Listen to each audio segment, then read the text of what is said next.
Have you ever looked at a painting and wanted to know the name of the artist but couldn't figure it out? Have you ever been to a different country and couldn't understand the menu?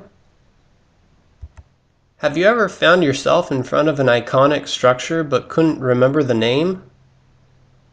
Introducing Google Goggles, an image recognition application that lets you search the web by using pictures taken with your mobile phone. Google Goggles is a free application that is available for the following devices: mobile phones running Android 1.6 and above, and the iPhone 3GS and iPhone 4 with the Google Search app. Using Google Goggles is easy. Open the application on your phone, take a picture of the object you wish to search, and Google Goggles scans the picture to find relevant information on the web. Google Goggles varies in its ability to recognize different pictures. Google Goggles works best with pictures of books, DVDs, landmarks, barcodes, QR codes, logos, contact info, artwork, businesses, products, and text. Currently, Google Goggles doesn't work best with pictures of animals, plants, cars, furniture, and apparel. So what happens with the search results? Well, Google Goggles enables you to view all of your past findings, but you can also disable the history if you don't need a record. This is a quick demonstration on how Google Goggles does image recognition on landmarks. So I'm going to launch the application here and take a picture of a photograph that I took about 15 years ago when I was in Russia. You can see that the application starts and it takes a picture and it's scanning, and very quickly it finds identifying features of the picture and crops them, and it links you directly to a Google search, and it links me to a map of where this battleship is. It's the battleship cruiser Aurora, and it links me to a Wikipedia page all about this Russian battleship, World War II. Second picture I want to show you is this really odd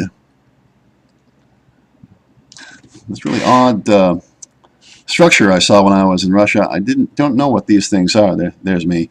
I don't know what these things are, and it's kind of a small picture, so I'm not sure if it's going to come out. So I'm going to line up the camera here, and it's important to get this in focus.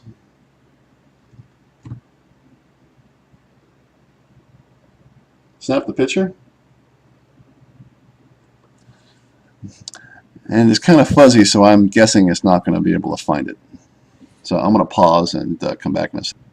Okay, so I took a bit of a more clear picture, and it came up pretty quick with these, with what it actually is. It's called the Rostral Columns in St. Petersburg. It's a landmark, and there's a Google search of it, and the Rostral Columns.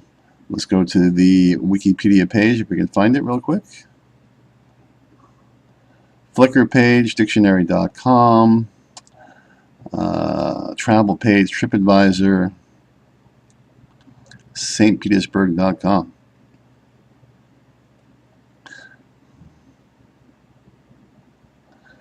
So more about the Rostral Columns right here. So now I know.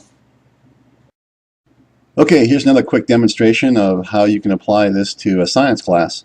I'm going to use Google Goggles to take a look at a periodic table. I don't have one. I'm not in the classroom right now, so I brought it up on my computer screen. And I'm going to take a picture of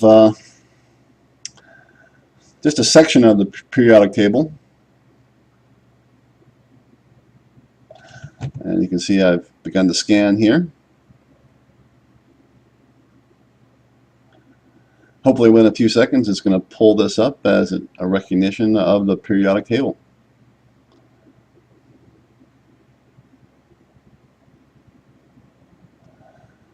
Yep, and it actually identified the TI in titanium. So it's going to link me to that. So it shows me everything a science teacher would want to show their student. It shows the Bohr model, a link to the periodic table, and all types of characteristics of titanium. So imagine if I was in a classroom and I had this on my wall and students had their smartphones, they could take a picture of any one of these different elements on the periodic table and immediately find out more about them to increase interactivity with the table, which is so important. Here's one more quick application you can use with your students. I have here a page of my Microsoft Excel textbook, and this page is talking about how to add information into a cell. Now, I have a lot of English language learners in my classroom, and they have a tough time with this technical text. So if they happen to have a smartphone with Google goggles, they could snap a picture of this like I have, and the Google goggles would recognize this text and enable them to translate into their home language. So it automatically detects English, and I can choose a text to translate into. And as you can see here, it gives me a number of choices. And I'm going to scroll down until I find Spanish. And there's my translation into Spanish. So another great application for Google goggles, and as translation gets better, so will this application.